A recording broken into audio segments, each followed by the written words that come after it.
Next, we will take Cascam, we will take ICF, we will take everything.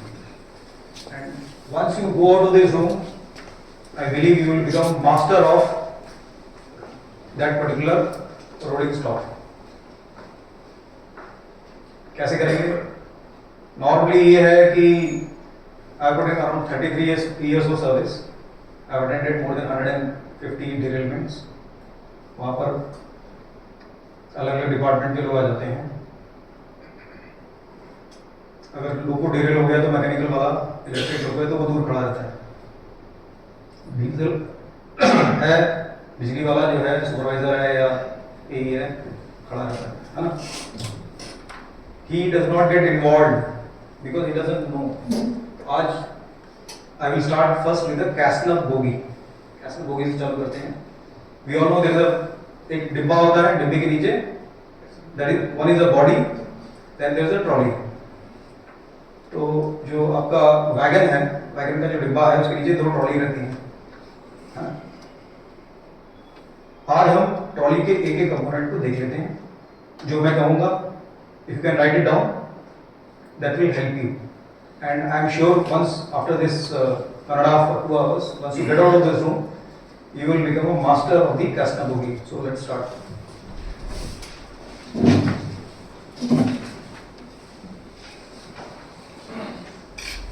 This is the Casna bogie, right? इसके क्या basic parts हैं, एक एक करके मैं बोलता जाऊंगा.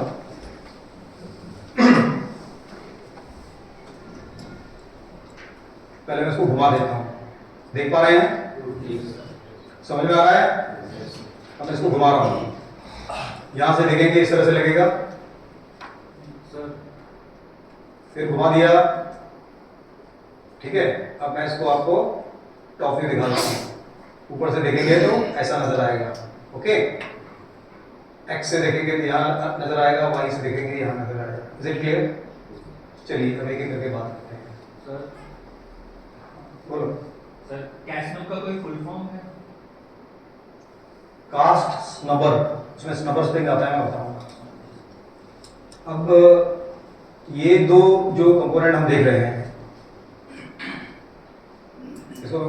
इसको मैं उठा दूंगा. ठीक है. जी वाई जी जेड.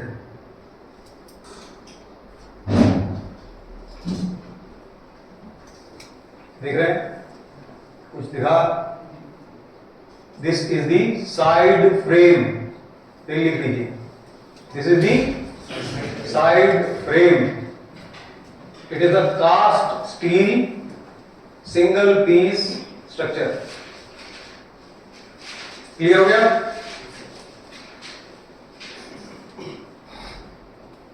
Is it clear? ये जो बेस है, ये वाला जो बेस देख रहे हैं, देख पा रहे हैं? ये अपनी है स्प्रिंग सीट, लेकिन इस पर डायरेक्टली स्प्रिंग नहीं आता है. स्प्रिंग किस पर आता है वो दिखाते हैं. जी जेड.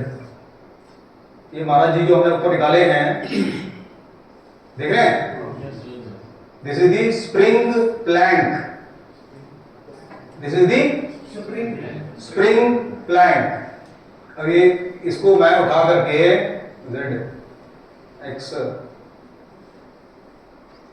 वही कर देता हूं. ये जो स्प्रिंग प्लैंक है इसको मैं जी जेड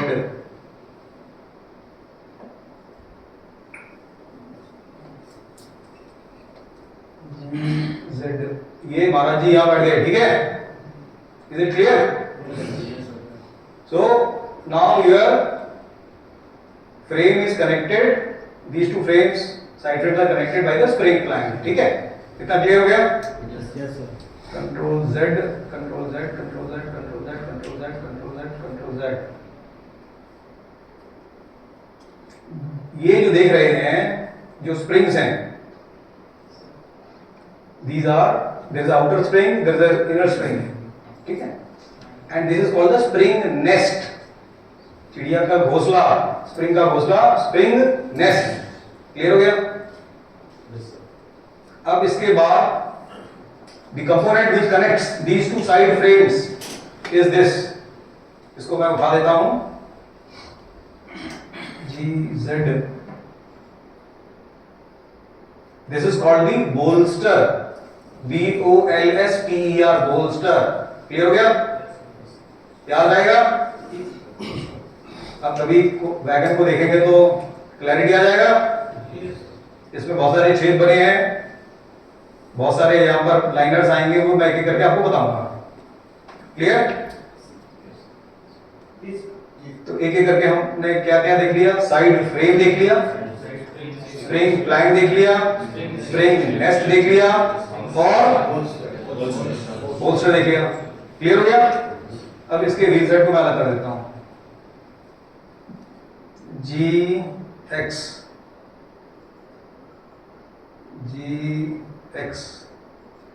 ये मेरा आ गया चक्का। ठीक है?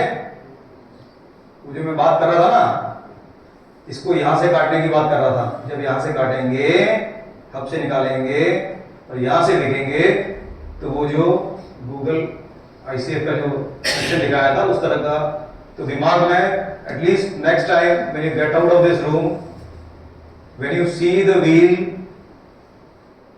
वो डंडा टाइप नहीं बना देना। ठीक है? Conceptually you should understand that ICF wheel is a very complicated, very complex. It demands lot of respect. उसको छुओ तो उसके पीछे की जो इंजीनियरिंग है, उसकी जो मेटलर्जी है, वो सब हमारे दिमाग में आना चाहिए। anyway, तो ये व्हील सेट हो गया। ठीक है? अब now let us understand how the load gets transferred.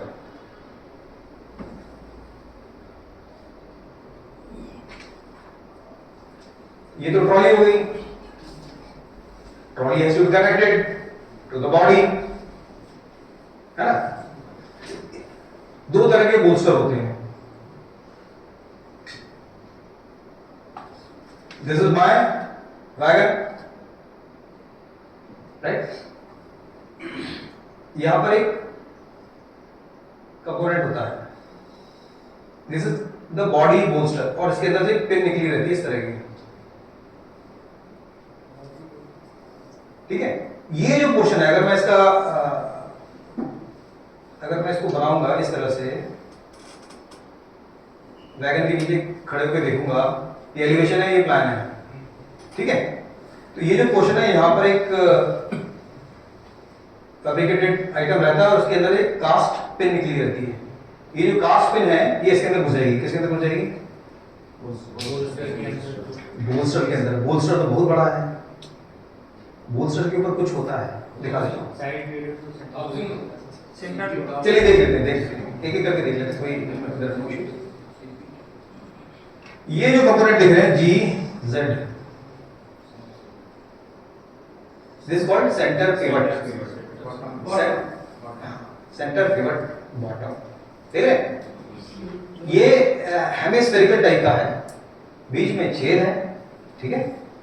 Similar चीज जो है इसी तरह का, ये जो हमने पिवट पिन बनाई थी, इसके ऊपर एक फीमेल रहेगा, नीचे मेल रहेगा, तो हम वेट करेंगे ताकि फ्रिक्शन मिनिमम रहे एंड जो कर्व का रोटेशन है वो आसानी से हो सके। क्लियर हो गया? तो the body is there, the body bolster is there, centre pivot pin is there, centre pivot pin के नीचे सेंटर पिवट टॉप लगेगा और बोल्स्टर के जस्ट ऊपर सेंटर पिवट बॉटम आएगा। दोनों के बीच में थोड़ा सा लुब्रिकेशन होगा ताकि हल्का सा ट्रॉली और बॉडी घूम सके। क्लियर है? और वो पूरा आपका ये जो छेद बनाया हुआ हमने इसमें चला जाएगा। क्लियर हो गया? चलो, now the question is the load coming on the center pivot top, center pivot bottom, or the center pivot pin? The answer is no. The entire load is coming on, somebody had used the word side bearer.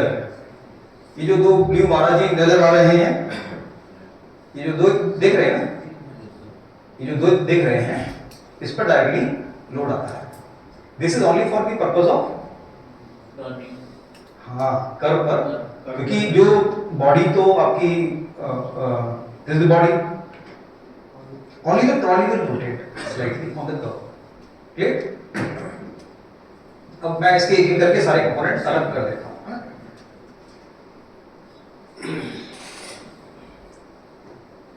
इसमें दो तरह के जो break systems हैं, दो तरह के break systems हैं। एक ब्रेक सिस्टम जो है कन्वेंशनल ब्रेक सिस्टम है, और आजकल जो नई गाड़ियां आ रही है उनमें अधिकतर में एक शब्द होता है BMBS, है ना? Bogie mounted brake system. ICF में भी पहले ऐसे ही होता था। पहले जो ब्रेक सिस्टम था बॉडी पे लगता था, अब ट्रॉली में लगता है। Same as happened in the wagons also. तो चलो इसका BMBS को जरा देख लेते हैं। मैं इसको जो चीज समझ में नहीं आए कहीं पर भी you can ask the question. Okay, चलिए। Sir, how many springs there, sir? Each side 6. ये आपको दिखा दे रहा हूँ। स्प्रिंग जो नेस्ट है, there are 2 snubber springs are there. मैं इसको अलग ही कर देता हूँ, इसको मैं उड़ा देता हूँ, डिलीट। ये डिलीट की बजाय इसको नीचे ले लेता हूँ। इसको हटा दूंगा ना तो थोड़ा क्लियर आपको हो जाएगा कि क्या है, क्या कहानी क्या है। इसको मैं ऊपर ले जाता हूँ।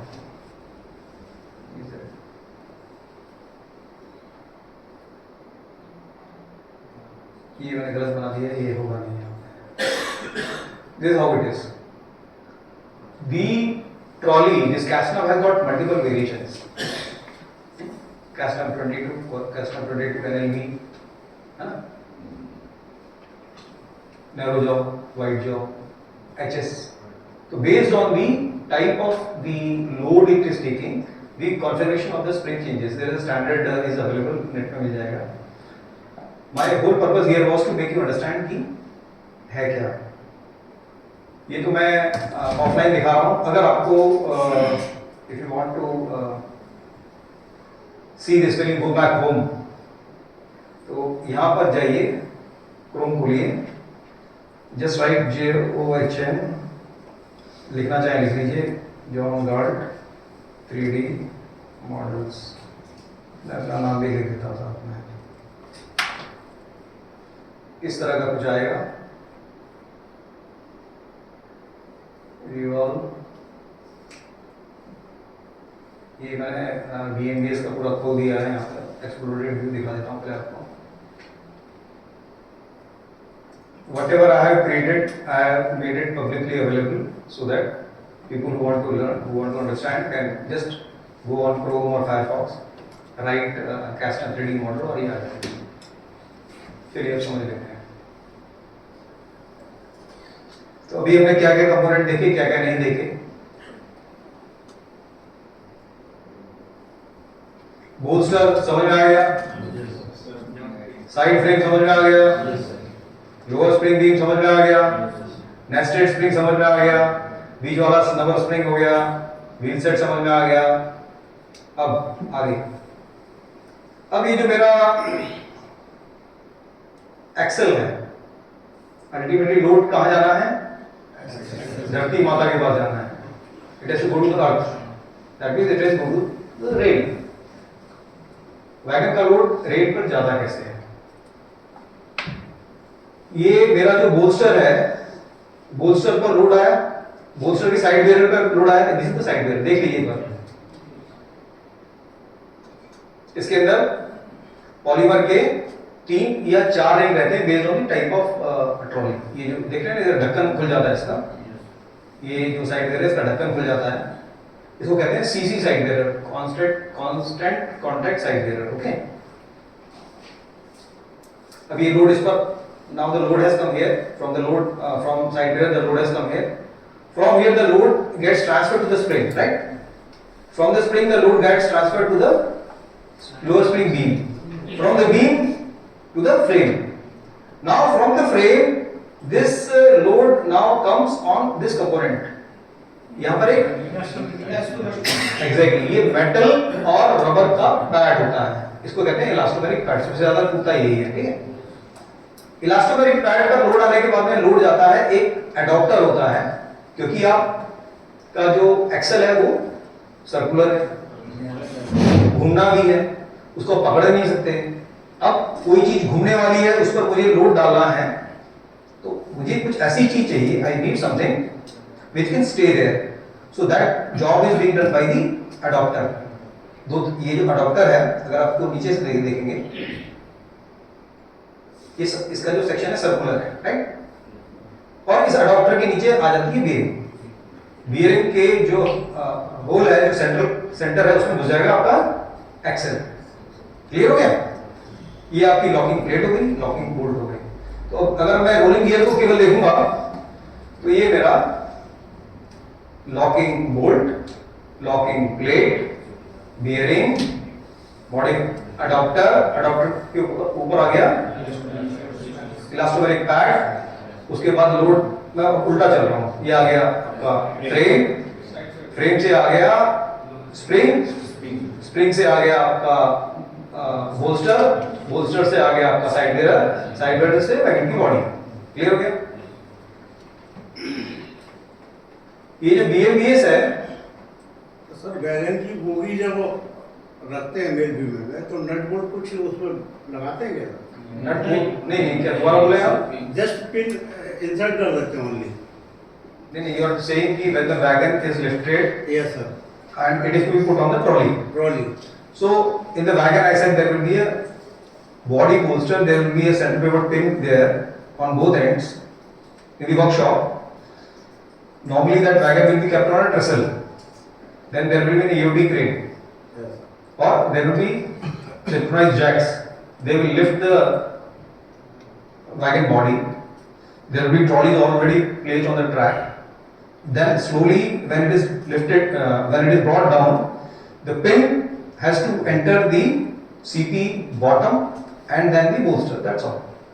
It's a purely a man. And once it goes there, there is a quarter. वो quarter मार दिया, खत्म हो गया। Clear हो गया? मेरे ख्याल से कैसना होगी broadly आप लोगों को समझ में आ गई होगी। रूम के बाहर निकलेंगे और कोई अगर पूछेगा आपसे तो कॉन्फिडेंस रहेगा नहीं रहेगा? एक दो लोग ब्लैंक से लग रहे हैं। समझ में आ गया? I am ready to repeat. Broadly it is clear? अब हम चलते हैं, जो कन्वेंशनल जो वैगन्स भी बहुत हैं अभी, और बीएमबीएस वाले वैगन्स भी बहुत हैं, दोनों में फर्क क्या है? तो what we do is we escape, we go back here, इसको खोल देता हूं मैं।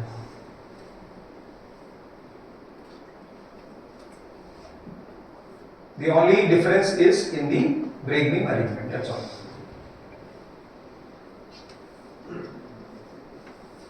सर इस ट्रॉली में इनर रबर स्प्रिंग लगता है, इनर स्प्रिंग नहीं लगता किसमें?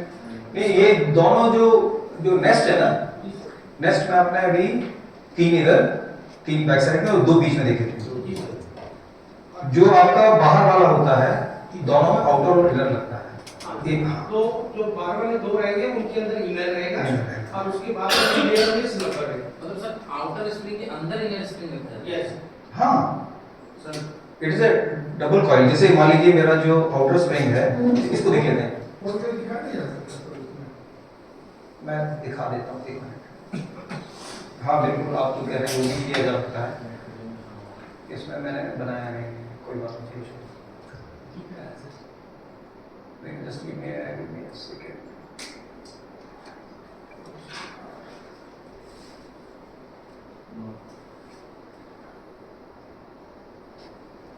मोटा मोटा ये है कि जो 3 स्प्रिंग्स हैं, इन तीनों के अंदर एक इनर स्प्रिंग आता है, लेकिन इसमें जो रिक्वायरमेंट ये है कि अगर मेरा आउटर स्प्रिंग क्लॉकवाइज ले रहा हूं तो इनर हमेशा एंटी क्लॉकवाइज होगा। And there is a system of pairing of the springs. The height difference between the springs for different types of bogies is mandated. There is an index is there. Normally wagon workshop में ROH में रहता है, उसके हिसाब से जो concerned बंदा है, his job is to pair the springs and then only replace the springs. चलिए। लॉजिक क्या उसका एंटी क्लॉकवाइज और क्लॉकवाइज रख देना? हाँ? लॉजिक क्या? देखो अभी मैं फिजिक्स तो पढ़ाऊंगा नहीं यहाँ पर, है? I am not going to teach you physics, basic physics. 10th class की फिजिक्स नहीं पढ़ाएंगे अभी हम सीधा जो काम का है। हाँ बोलिए सर नॉर्मल स्प्रिंग और नॉर्मल स्प्रिंग में क्या फर्क है? इसमें स्पेसिफिकली बोला जा रहा है कि स्नबर स्प्रिंग है, तो उसमें कुछ अलग होगा।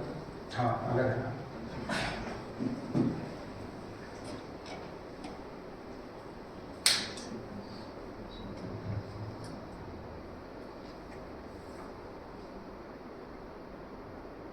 I will be able to explain. पहले I will come to this question. पहले इसके जरा दोनों को देख लेते हैं। यही पर सारी कहानी आपका आंसर यहाँ पर है। We will come to that. अब यहाँ आ जाते हैं जरा। इसको मैं ये जो देख रहे हैं ये हमारा कन्वेंशनल ब्रेक सिस्टम है, ठीक है। बेसिकली आपका चक्का है, जो व्हील सेट है दोनों तरफ आपके लगे हुए हैं। They are all connected to levers and then there is a brake cylinder and that brake cylinder is on the body of the wagon. The difference is it is on the body of the wagon. But here in this case, there is no brake beam on this side, there is no brake beam on this side. देख रहे हैं ना? यहाँ पर there is a, this is what we here, these four brake beams are exactly same. But ये BMBS में जो brake beams हैं, इसमें this brake beam which is connected to the brake cylinder is called the primary brake beam and this is called the secondary brake beam. ठीक है? फर्क क्या हुआ? Conventional में all four brake beams are exactly same. They are all connected through levers and to the brake cylinder which is on the body of the coach, not on the bogie, not on the trolley, right? Sir kindly repeat please. Conventional की अगर हम बात करें तो brake cylinder जो है ये मेरा वैगन का बॉडी है, नीचे दो ट्रॉली लगी हैं। कन्वेंशनल में जो ब्रेक सिलेंडर है वो बॉडी पर लगा रहता है, ये क्लियर हो गया। BMBS में जो ब्रेक सिलेंडर है वो नीचे वाली जो ट्रॉली है उस पर लगा रहता है, ये क्लियर हो गया पहला फर्क। दूसरा फर्क, जो कन्वेंशनल सिस्टम है उसमें जो चार ब्रेक बीम एक ट्रॉली में है they are exactly same, clear. BMBS में पहली चीज जो brake cylinder it is on the trolley not on the body, number 1। Number 2, जो ब्रेक बीम है दोनों ब्रेक बीम अलग अलग होती हैं BMBS में। एक ब्रेक बीम को कहते हैं प्राइमरी, ये जो ब्रेक सिलेंडर से लगा हुआ है this brake beam is called the primary brake beam and there is a connecting rod here between these two and there is a synchronization between them. This is the secondary brake beam. That is the only difference. ये लाया इसलिए गया था कि maintenance कम रहेगी। ये अब आ जाते हैं स्नबिंग एक्शन होता क्या है। उसके लिए हम लोग सर हाँ इसमें कन्वेंशनल में देख रहे हैं तो वहाँ पे मतलब एक व्हील के ऊपर दोनों साइड से ब्रेक लगते हैं। हाँ। इसमें तो सिंगल साइड। एग्जैक्टली उसमें चार ब्रेक बीम है ना, एक ट्रॉली में चार ब्रेक बीम है, इसमें जो ब्रेक बीम है दो ही। तो इसके अंदर एफिशिएंसी कम नहीं होती? ना वो that का FEM and all that has already been done. एक मिनट हम लोग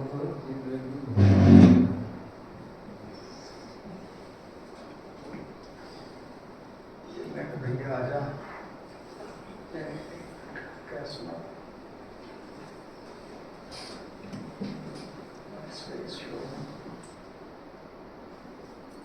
चलो मैं इसको यहाँ जाते हैं।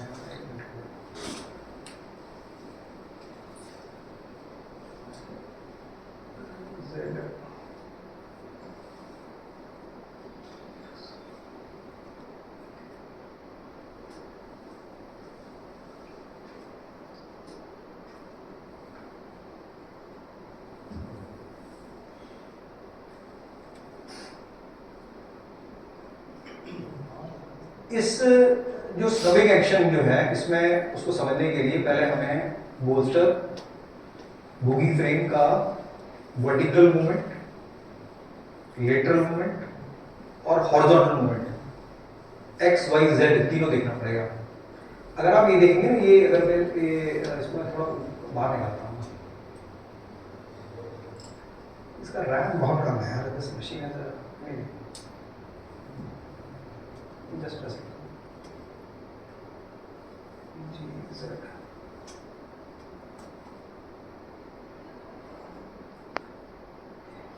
एक चीज नोट करो, इसमें देखो ये यहाँ पर कुछ एज सी बनी हुई है, देखें है ना?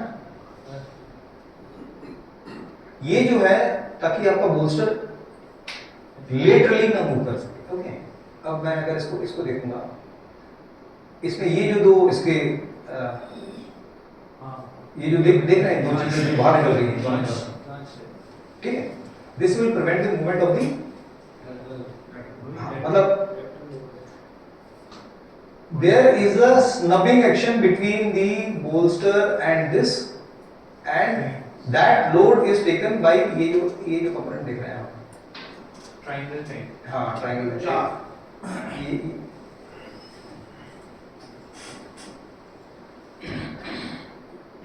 ये याद करके जाना है।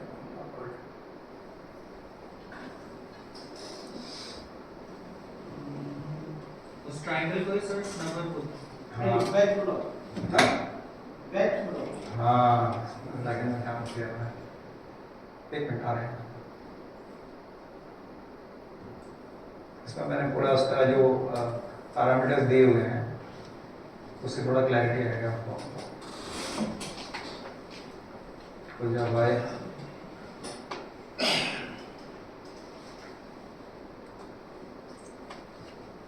दिस द फ्रिक्शन वेज, ये जो कंपोनेंट है ना फ्रिक्शन वेज, ये देखिए कितना दी डिजाइन सो ब्यूटीफुल कि आप लोग जो स्टोर्स में है या जो मैकेनिकल वर्कशॉप्स में है, you will be dealing with this item but you won't know the importance of this.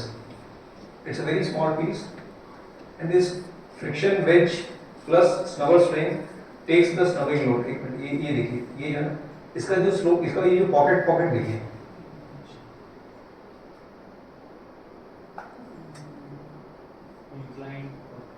I am trying to make you understand. देखने में लगता है कि वैगन है, वैगन की ट्रॉली में क्या है, कुछ भी नहीं है, ऐसा नहीं। The design, the amount of effort and R&D which has gone, see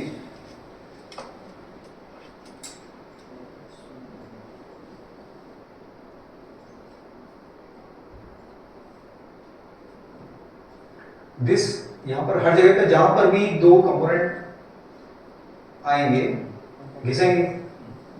मैं नहीं चाहूंगा कि मेरा साइड फ्रेम घिस जाए या मेरा बोल्स्टर घिस जाए, तो what we will do, we will put a liner, है ना? अब लाइनर डालने से फायदा कब होगा, जब अगर लाइनर का हार्डनेस कम है तो क्या होगा, वही जल्दी घिस जाएगा। तो इसीलिए अगर आप देखेंगे these liners they have got 11 to 14% manganese, that is why they are called silico manganese liners, है ना? देखिए ये जो नीचे देख रहे हैं, दिस विल टेल यू, जो स्प्रिंग का पूछ रहे थे ना, देखिए ये जो these are the guides for the springs, तो यहाँ पे 3 स्प्रिंग आ गए, ये इधर 3 स्प्रिंग आ गए और 2 यहां पर आ जाएंगे। हाँ, ये जो वेज ब्लॉक के जस्ट नीचे आता है वाला spring, it is not come on the flat surface of the bolster. जी बैक ब्लॉक के सर नीचे बना हुआ उसके नीचे है हाँ गाइड रहता है, गोल छोटा सा गोल है, ये देखिए ये जो सर बोल रहे हैं ये जो अब चूंकि 2 वेज ब्लॉक है तो क्लैरिटी आ गई कि 2 ही स्नबर स्प्रिंग होंगे, isn't it? तो क्लैरिटी आ गया, बाहर वाले 3 अंदर बीच में 2 आएगा। तो अब आप शायद कभी भूलेंगे नहीं, पूछा जाए कि मतलब आउटसाइड में कितना होता है, स्नबर कितने होते हैं, क्लैरिटी मेरे ख्याल से आ गया है। जो बाकी डिटेलिंग चाहता है, क्योंकि समय मेरे पास बहुत लिमिटेड है और I plan to complete all the 4 trolleys, आधा घंटा देता हूँ। My models are available on net, शांति से कभी समय रहे, यूट्यूब ना देखने का मन करे तो देख लेना, ठीक है? अब जैसे ये है, ये आई हैव गिवन दी, ये सेंटर पिवट अरेंजमेंट में क्या ड्राइंग, क्या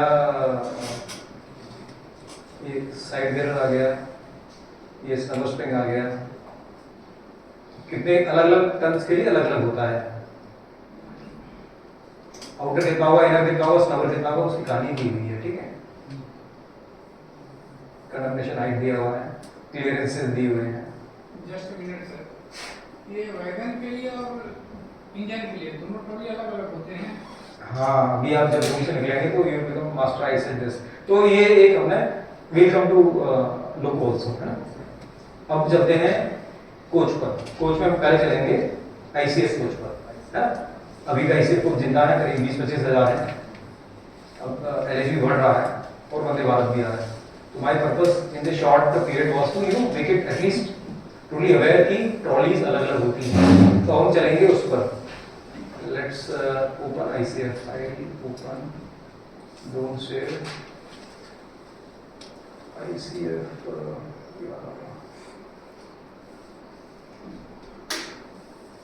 बहुत बड़े मॉडल्स हैं, these are very huge models. It will take a minute to load.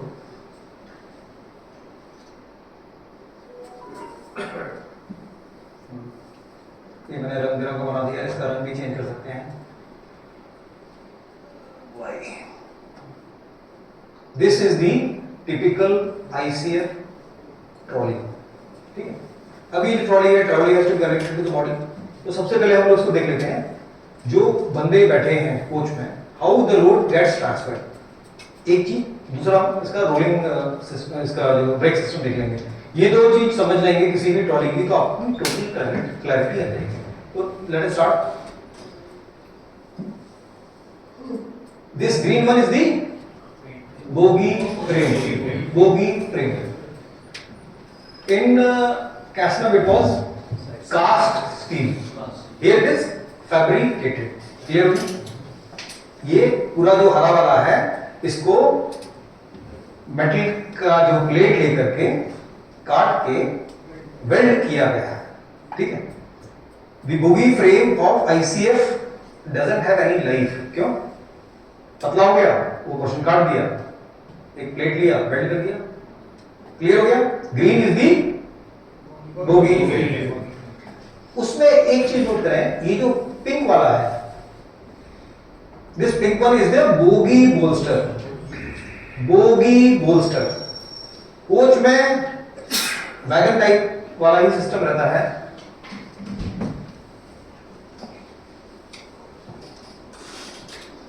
अगर ये मेरा, if this is my coach, यहां पर एक मेंबर होता है इस तरह का,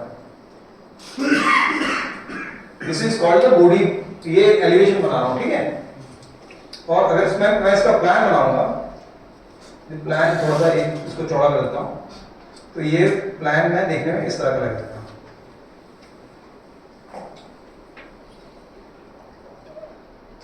क्लियर हो रहा है? यहां पर आपकी ट्रॉली आ रही है, ठीक है।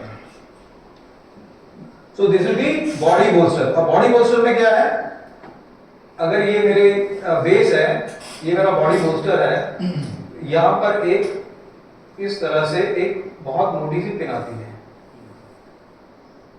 और यहां पर एक छेद रहता है, इसमें कॉटर हो जाता है, ठीक है। तो ये हो गया कोच की बॉडी, ये body bolster, centre pivot pin और कॉटर, वो मैंने बनाया नहीं है। अब ये जो आपका जो बॉडी बोल्स्टर से जो पिन आ रहा है, वो इसमें चला जाएगा। ये जो नीला वाला कंपोनेंट है ना, this is the centre pivot sleeve, centre pivot sleeve.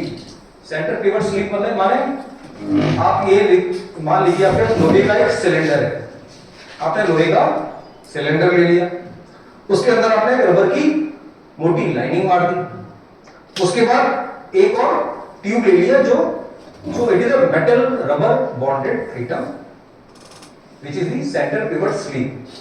Why the rubber metal bonding? लोहे से लोहा होगा, टकराएगा, खड़खड़ करेगा, कुशनिंग का इफेक्ट आता है। तो the center pivot pin goes in the center pivot sleeve here, and then it goes below the bogie bolster. जब बोगी बोल्स्टर के नीचे पिन चली जाती है, उसके नीचे छेद होता है, छेद में हम एक कॉटर मार दिया। इससे क्या फायदा हुआ? Now the trolley can rotate. Negotiation of curve is easy, क्योंकि आपका कोच तो स्ट्रेट है, वो तो मुड़ेगा। तो ट्रॉली जब कोच चलता है तो कर्व पे ट्रॉली हल्की सी ऐसी रहती है, ठीक, okay. Now the load has come from the body bolster to the centre pivot.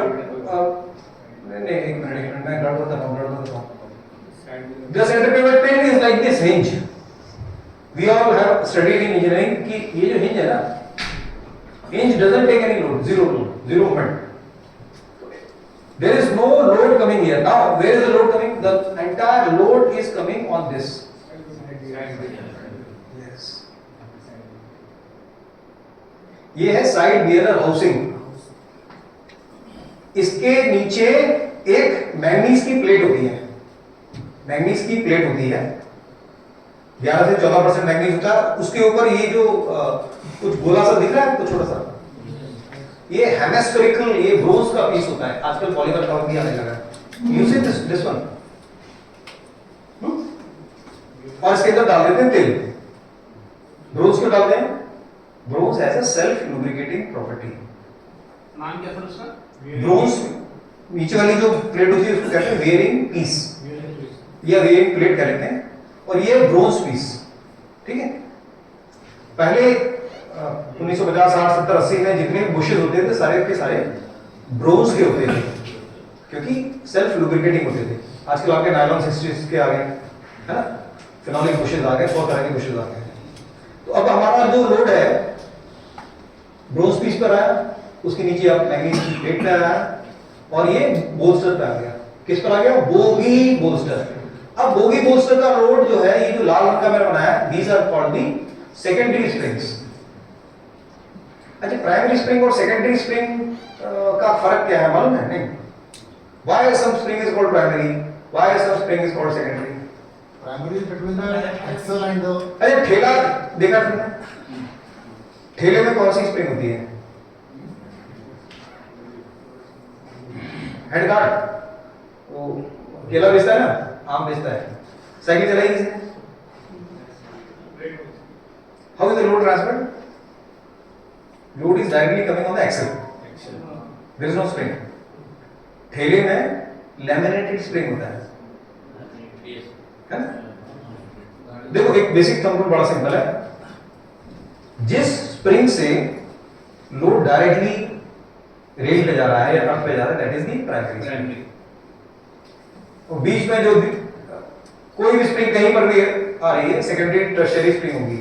जो स्प्रिंग जिससे लोड इमीडिएटली रेल या अर्थ पे जा रहा है किसी भी व्हीकल में, that will be the primary spring.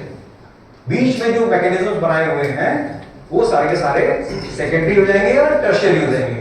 Clear हो गया?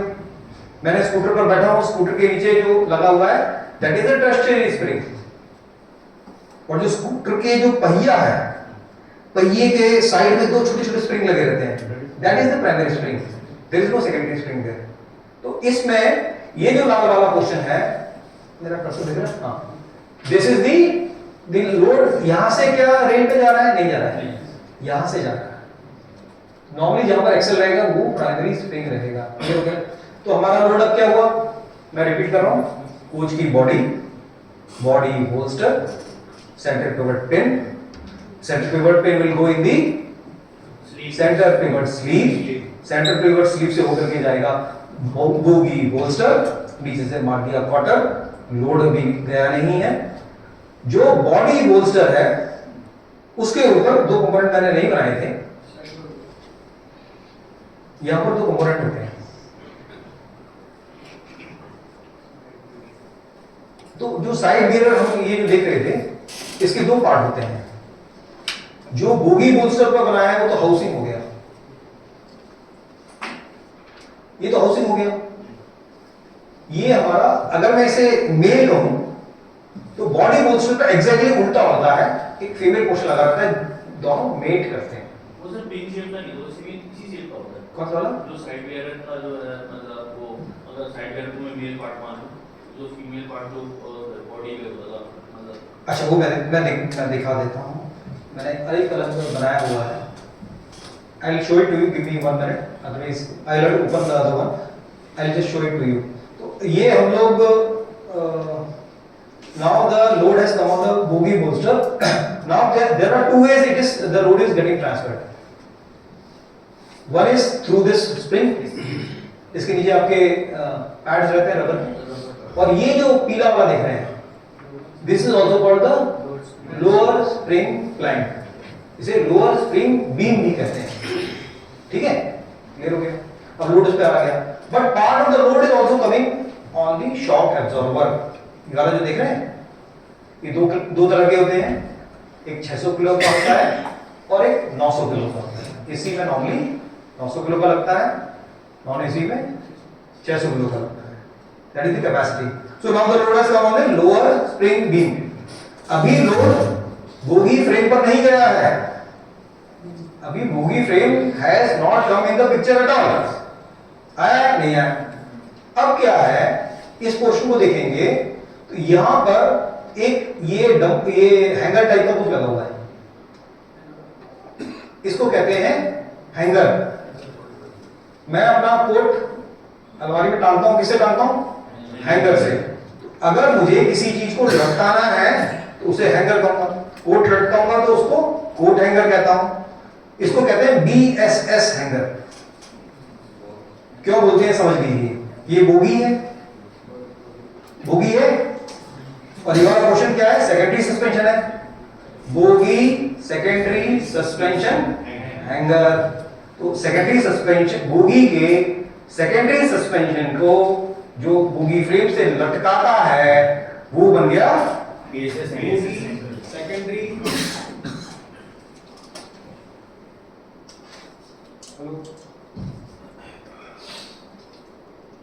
क्लियर है? याद रहेगा?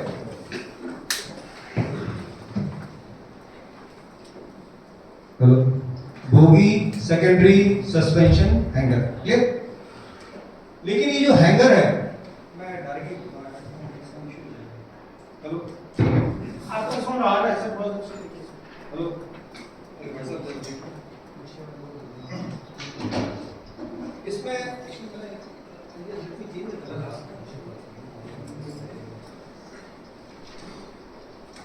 थोड़ा बड़ा कर, ये वाला जो पोर्शन देखा, ये वाला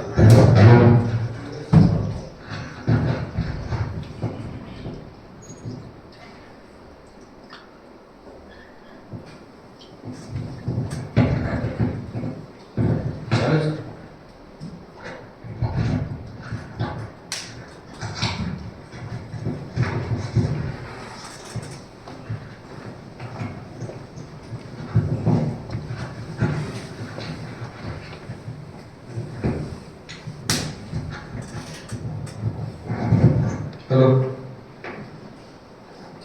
वो आपका somebody had asked a question about the side mirror ऊपर कैसे लगता है ना? वो had asked, आपको दिखा देते हैं।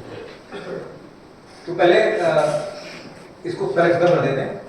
ये आ गया लोड स्प्रिंग बीम, ठीक है? ये मान लीजिए आ गया BSS हैंगर। अब ये जो लोड स्प्रिंग बीम है, एक तरफ हम देख रहे हैं दो BSS हैंगर लगे हुए हैं, इधर भी इधर भी है। इसका मतलब इधर भी होगा, अगर इधर है तो इसका जो दूसरा साइड है वहां भी होगा। तो अब मैं आपसे प्रश्न पूछता हूं कि एक कोच में कितने BSS हैंगर होते हैं?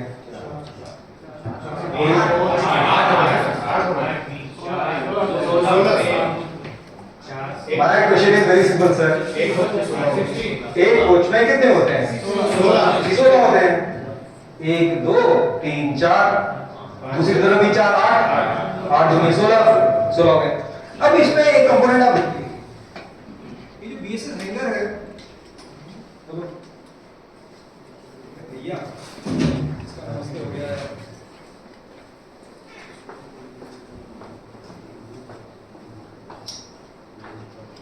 This component what we see here, this is the hanger block. इसने delete किया है। This is the hanger block, right? तो यहाँ पर एक BSS हैंगर में 2 हैंगर ब्लॉक हो गए, यहाँ भी 2 हो गए। एक कोच में कितने हो गए? 32। एक कोच में हो गए 32। See now the beauty is what is happening. This hanger block, this side is interacting with this BSS hanger. This side is interacting with this side of BSS hanger. This side is interacting with this side of BSS hanger. और ये जो pin है ये वाला जो portion है ये भी इस पिन से इंटरेक्ट कर रहा है। दैट मींस जहां जहां पर मेटल टू मेटल लग रहा है वहां की हार्डनेस थोड़ी सी ज्यादा होगी, हल्की सी। अब चक्कर क्या है कि ये जो बीएसएस हैंगर है, ये जो हैंगर ब्लॉक है, it takes lot of pounding load, धाक धाक धाक, स्प्रिंग्स परफेक्ट होते नहीं। तो the property of this material, what is required is that it should be hard but it should be tough. Hardness और टफनेस का फर्क समझते हैं? रोटी सब लोग खाते हैं, बचपन में मम्मी क्या करती थी, आटा गूंद देती थी, है ना? आटा यू ऑल अंडरस्टैंड, डफ, व्हीट डफ। उसके बाद क्या करती थी, उसको एक परात में लेकर के छोड़ देती थी और कपड़ा डाल देती थी। आजकल तो होता नहीं है सब, पहले होता था। आधे घंटे बाद क्या होता था, उसके ऊपर एक पतली सी लेयर बन जाती है, हल्का सा थिन लेयर बन जाती है। That was the surface hardness, that was the surface hardness. लेकिन अंदर से कैसा है, उसको कितना भी पीट लो वो फटता नहीं। वो जो आटा था, आप कितना भी उसको मार लो वो फटेगा नहीं। So that is a property called toughness. So you need a property in this component that so that it is tough, कितना भी पिटेगा लेकिन फटेगा नहीं। लेकिन सेकंड रिक्वायरमेंट क्या है, इसका ऊपर वाला पोर्शन हार्ड होना चाहिए। इससे करेंगे तो कैसे करेंगे, अल्टीमेटली लोहा है, इट इज स्टील। तो जो स्टैंडर्ड स्टील जो सबसे मैक्सिमम यूज होती है दैट इज IS 2062, है ना? लेकिन IS 2062 में आपकी case hardness is an issue. What they do is they use IS 1875, we पढ़ लेना, just for information, IS 1875। IS 1875 में क्या है, 4 ग्रेड होते हैं, grade 1, grade 2, grade 3, grade 4। IS 1875 में अगर ग्रेड 1 का है तो उसमें 0.1% कार्बन, ग्रेड 2 है, ब्रॉडली थंब रूल बता रहा हूँ, इट कैन वेरी, ग्रेड 2 में 0.2%, ग्रेड 3 में 0.3, ग्रेड 4 में 0.4। अब चक्कर क्या है कि 0.1 जो है, अगर ग्रेड 1 का लूंगा तो it will be very tough but it will not be hard. 0.4 will be 0.4% will be it will be very hard but it will be brittle, कांच जैसे टूट जाएगा, कांच जैसे प्लेट टूटेगा लेकिन फट जाएगा। अब तरीका क्या है, तो what people did, they said I will use grade 1 only, लेकिन 1.5 mm तक जहां जहां पर ये ऊपर नीचे इंटरेक्ट कर रहा है वहां पर मैं उसको केस हार्डनिंग कर दूंगा। नाम सुना है केस हार्डनिंग, है ना? Case hardening, case carbonising, nitriding, these are all same types wherein the surface is hardened। तो इसमें क्या करते हैं, 1.5 mm तक इसमें कार्बन इंप्रेग्नेट करके हार्डनेस बढ़ा देते हैं और अंदर से वो टफ रहता है आटे की तरह, ठीक है? Okay, now the load came on the bogie bolster, from there to the secondary spring and part on the shock absorber, then on the roll spring plank, from the plank it went on the BSS hanger से चला गया इस पर hanger block पर, hanger block से चला गया ये spin पर, this pin is attached, there is a bracket which is welded to this and from here it gets transferred to the bogie frame। हमारा लोड आ गया bogie frame पर, rail पर नहीं गया, बोगी फ्रेम पे आने के बाद में now there is a axle guide is there, ये अंदर मैं इसको बाद में अलग से दिखा दूंगा। एक्सल गाइड है, एक्सल गाइड से ये स्प्रिंग पर आ गया, स्प्रिंग से यहां पर एक हाइड्रल वॉशर लगा रखा है, वॉशर पर आ गया, वॉशर से एक्सल बॉक्स पर आ गया, एक्सल बॉक्स से बियरिंग में चला गया, बियरिंग से एक्सल में गया, एक्सल से व्हील में गया, व्हील से ये क्लियर हो गया। कुछ कंपोनेंट तो क्लियर हुए होंगे थोड़े थोड़े, 0.1%, 1%, 2%, 5% कुछ समझ में आया होगा, ठीक है? एक इसको मैं क्विक समरी कर देता हूं। ये हो गया बॉडी बोल्स। हाँ अच्छा, योर क्वेश्चन इज रिमेनिंग। अब इसको देखते हैं, ये this is not a part of the trolley, this is not a part of the, this is a part of the, मुझे बॉडी बोल्स बोल रहा हूं, बॉडी बोल्स, ये बॉडी बोल्स है, ठीक है? बॉडी बोल्सर में एक ये कंपोनेंट लगा रहता है, साइड बेरर की हाउसिंग का ये देखिए इसमें जो ये